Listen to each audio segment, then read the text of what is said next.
Urbanisasi adalah perpindahan penduduk dari desa ke kota. Tentunya ada beberapa faktor yang mendorong hal tersebut. Antara lain, yang pertama, lahan pertanian semakin menyempit. Apabila lahan pertanian di desa sudah semakin menyempit, maka akan terjadi perpindahan penduduk guna mencari pekerjaan lain di kota. Yang kedua, tidak cocok dengan kebudayaan tempat aslinya. Budaya sendiri menjadi salah satu faktor dari urbanisasi. Karena terjadi perbedaan dan ketidakcocokan, maka orang tersebut akan berpindah, yaitu ke kota, sehingga melakukan urbanisasi. Yang ketiga, gerakan pemerintah. Gerakan pemerintah dapat menjadi faktor utama untuk berpindahnya penduduk, karena adanya paksaan dari atas, yaitu pemerintah. Yang keempat, terbatasnya sarana dan prasarana di desa. Hal ini dapat menjadi faktor utama penduduk untuk berpindah, dan memilih untuk menetap di kota. Yang kelima dan keenam, banyak ragam pekerjaan di kota dan gaji di kota lebih besar. Tentunya pekerjaan di kota akan lebih banyak daripada pekerjaan di desa.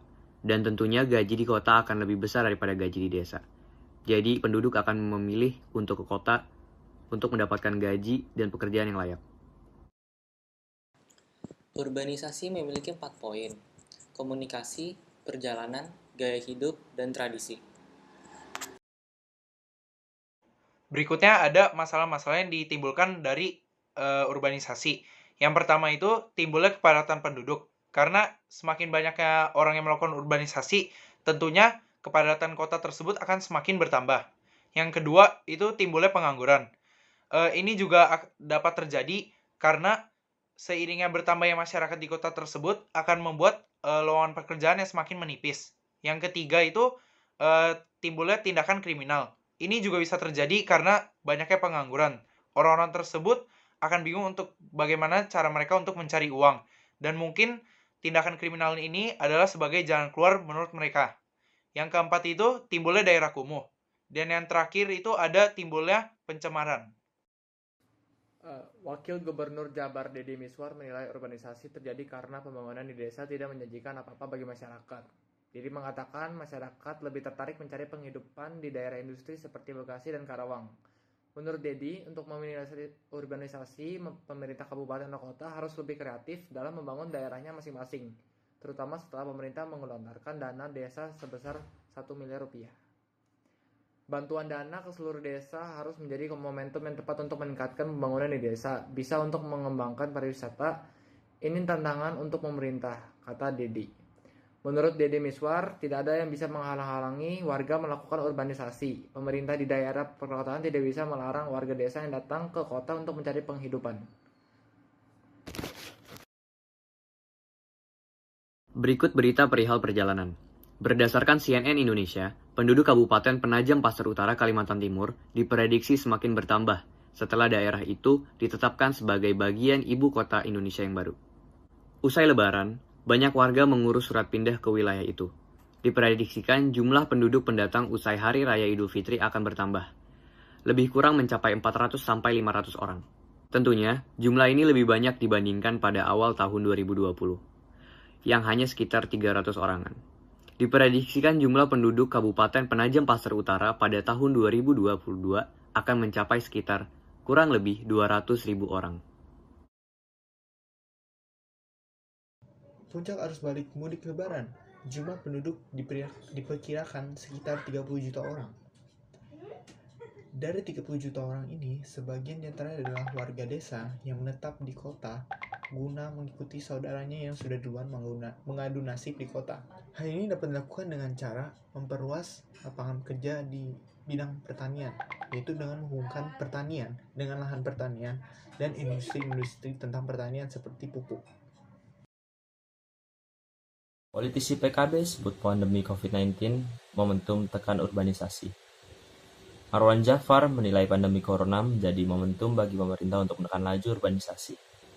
Sebabnya, di masa pandemi ini, semakin banyak perantau kembali ke desa karena kehilangan pekerjaan di kota akibat berbagai kebijakan pembatasan sosial di kala pandemi ini.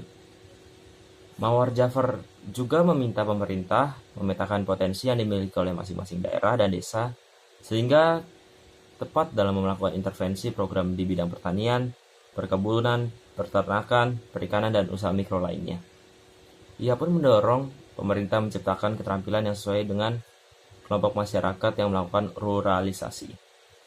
Dengan demikian, anak muda di desa dapat beradaptasi dengan dunia baru dan pola modernisasi sesuai bidang kerjanya.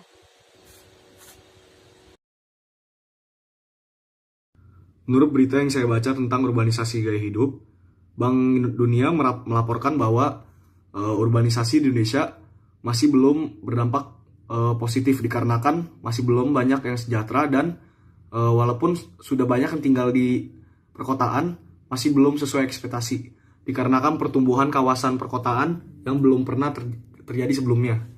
Telah menyebabkan kayak banyak faktor-faktor kepadatan negatif yang terkait dengan tekanan penduduk perkotaan pada infrastruktur, layanan dasar, lahan, perumahan, dan lain-lain yang masih menyebabkan penghunian yang belum layak tinggal, sehingga kayak gaya hidupnya tuh seperti masih rendah lah ya, belum sejahtera sama sekali.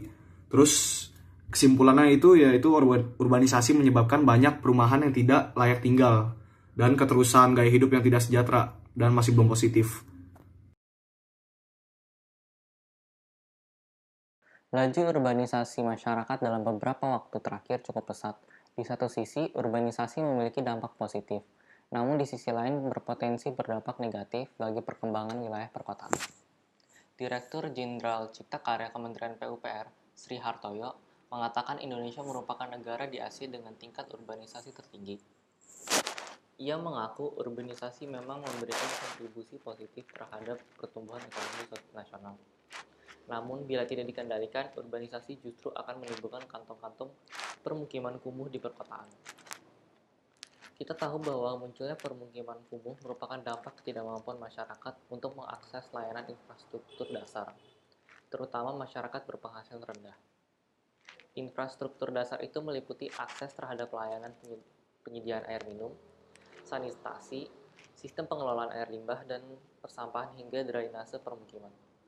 Namun, di lain pihak, kekurangan ini seharusnya menjadi sebuah peluang bagi berbagai pihak untuk membantu pemerintah dalam merancang pembangunan kota yang berkelanjutan. Terlebih, saat ini, pemerintah Indonesia tengah mengembangkan kawasan Smart City, serta Transit-Oriented Development, sebagai salah satu solusi penyediaan kawasan hunian layak huni di berbagai kota besar. Berikutnya saya akan membahas sebuah berita yang saya temukan di internet yang saya anggap berhubungan dengan tema kita yaitu urbanisasi, yang berjudul Tradisi Mudik Lebaran, Risiko Urbanisasi, dan Warisan Orde Baru. Di sini saya akan membahas secara singkat isi dari berita tersebut. Seperti yang kita ketahui, bahwa warga Indonesia sudah menganggap mudik ini sebagai tradisi bagi mereka, di mana para pekerja kota maupun warga dari kota akan kembali ke kampung halaman mereka dengan tujuan untuk bertemu keluarga ataupun saudara-saudara mereka. Setiap tahunnya kendaraan umum akan penuh akibat dari tradisi mudik ini yang akan membuat kemacetan di jalan tol. Memang tradisi mudik ini tidak berlangsung secara lama, mungkin hanya sekitar seminggu ataupun bahkan bisa lebih cepat, tergantung waktu mereka bekerja kembali. Dan menurut saya di sini yang berhubungan adalah di mana ketika mereka sudah melakukan mudik ini, mereka tentunya akan kembali ke kota mereka masing-masing. Entah karena pekerjaan atau memang rumah mereka bertempat tinggal di sana. Dan ini saya anggap akan menimbulkan risiko urbanisasi yang banyak, karena tentunya setiap tahunnya tradisi mudik ini akan semakin meningkat, di mana masyarakat setiap tahunnya akan melakukan tradisi mudik ini. Dan ini yang saya anggap di mana menyebabkan risiko urbanisasi, yaitu di mana ketika mereka sudah selesai melakukan mudik, mereka akan kembali ke kota mereka masing-masing yang akan membuat semakin padatnya kota asal mereka tersebut dengan semakin bertambahnya jumlah masyarakat yang kembali. Urbanisasi yang positif bagi desa, yang pertama itu mengurangi jumlah pengangguran di desa. Yang kedua, meningkatkan kesejahteraan penduduk melalui kiriman uang dan hasil pekerjaan di kota. Yang ketiga, mendorong pembangunan desa karena penduduk sudah mengetahui kemajuan di kota.